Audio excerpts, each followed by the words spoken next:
Actually last week that called in, and she knew so much about vitamins, and that's the reason why we're having this program. 877-970-2999. I have my good friend over here, Dr. Ron Hoffman, who's recognized as one of the really America's foremost complementary medicine. He has his own radio show, has been talking about this for a long, long time, and I've listened to your show many times, and I've learned a lot from you about vitamins, which one you should be taking. Is it going to replace our fruits and vegetables? And, you know, we are becoming a little bit of a lazy nation, so it's a quick fix. Ron, good morning. Thank you for being here.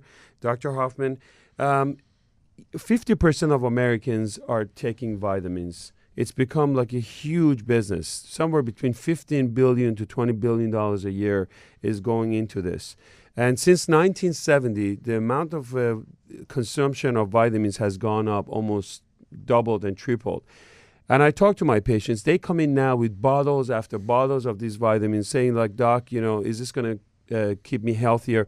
I have my own personal bias, and I use the word bias because I never really studied these. This is not my field. I'm a surgeon, a urologic surgeon for prostate cancer, so I don't certainly claim that I know a lot about this, but I'm a huge fan of vitamin D because of the research behind it as far as diabetes, colon cancer, and bone density, etc., and calcium.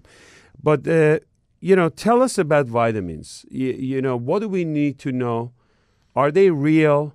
All this negative publicity that recently has come up about vitamins, that we're not getting what we really want. What's the scoop on this? Yeah, well, there are two aspects to it. You know, first of all, vitamins can provide somewhat of an insurance policy for people who have nutritional gaps.